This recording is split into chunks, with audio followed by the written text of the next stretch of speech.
setahu saya kan itu amalan itu kan banyak. Amalan A, amalan B, amalan C yang diturunkan dari guru atau dari orang tua bisa juga atau dari kakek. Nah, sekarang saya tanya sama Mas Ali. Amalan itu apa sih menurut sampean? Ya, amalan itu sebenarnya perbuatan, Mas. Perbuatan atau yang dikerjakan. Nah, kan konteksnya pertanyaan sampean ini larinya ke amalan untuk dijikirkan kan. Iya benar Ya benar. kan, amalan yang ditulis atau yang dijikirkan, yang diamalkan setiap malam atau malam-malam tertentu atau setelah ibadah. Nah, amalan ini banyak terbagi fadilahnya gitu. Tergantung kita mau mau mau fadilah, misalkan pengen untuk ngobatin orang. Nah, itu berarti yang dicari amalan untuk mengobatin orang, pengobatan seperti itu. Dan di situ ada terbagi tiga lagi. Amalan itu ada amalan aktif, amalan tidak aktif, dan amalan multifungsi. Ada 3 macam gitu ya. Ya, seperti itu. Jadi maksud dengan amalan aktif tuh bagaimana ya? Ya, amalan yang dibilang amalan aktif itu kita ngerjakan suatu amalan atau berzikir, beribadah sesuai dengan apa yang dianjurkan oleh guru. Ya, setelah kita ngamalkan itu, amalan itu berfungsi. Itu yang disebut amalan aktif. Itu kan itu dari guru tuh. Biasanya itu dikhatamkan ya, gitu ya? Ya sesuai petunjuk guru, misalkan harus 40 hari atau 7 hari, itu kan sesuai petunjuk apa yang diamalkan oleh guru, diturunkan ya, seperti itu. Oh, oke, Mas Ali. Tadi ada juga saya mendengar tuh ada amalan tidak aktif. Itu maksudnya gimana ya, Mas? Ya, amalan yang nggak aktif itu suatu amalan yang kita kerjakan tapi tidak berfungsi. Itu yang disebut amalan tidak aktif. Tapi ada juga sih dengar sih dibilang itu kan amalan banyak tuh. Dibilangnya yang dimaksud dengan amalan multifungsi itu bagaimana sih? Ya, amalan multifungsi itu seperti ini contohnya, Mas.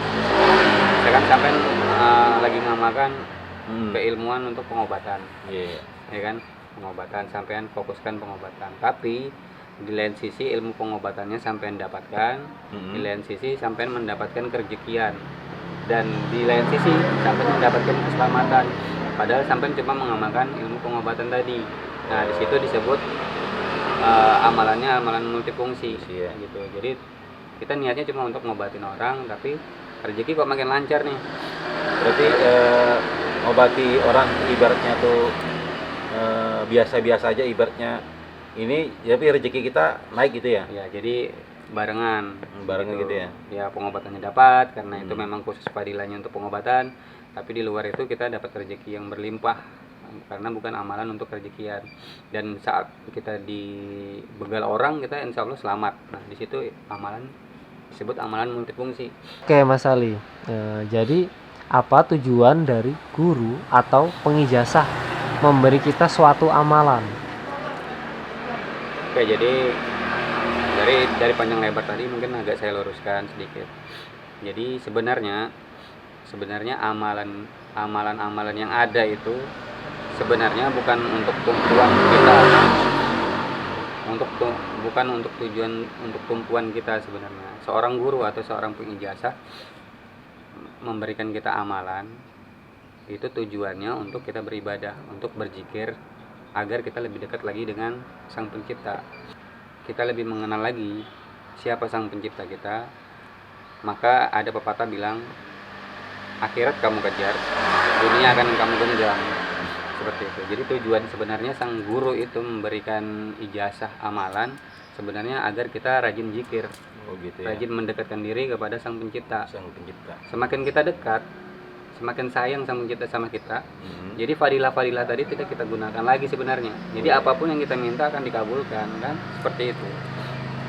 Jadi sekali lagi jangan bertumpu pada satu amalan. Jangan bertumpu pada amalan ini ada kekuatannya, ini fadilahnya ini. Enggak, sebenarnya lebih lebih fokus aja ke lillahi ta'alanya, kita ibadahnya ke Allah aja. Ini ada tambahan nih. Biasanya kalau tentang keilmuan kan, apa tadi namanya, amalan kan itu biasanya kan ngamalkan kan ibaratnya dihatamkan kan. Itu seandainya orang itu tidak hatam, itu bagaimana itu tentang ke itunya?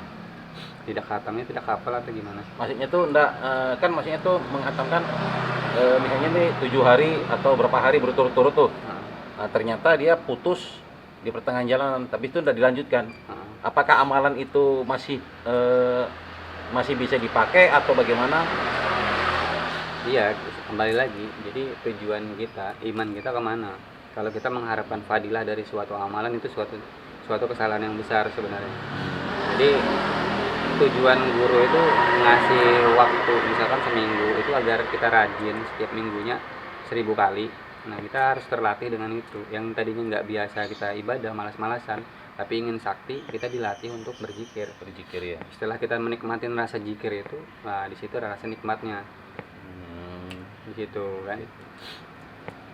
Jadi bukannya amalan itu nggak berfungsi semua. Semua doa itu dikabulkan sama Allah, cuma ada doa yang belum dikabulkan karena memang belum waktunya, itu memang buat kita, tapi akan dikabulkan.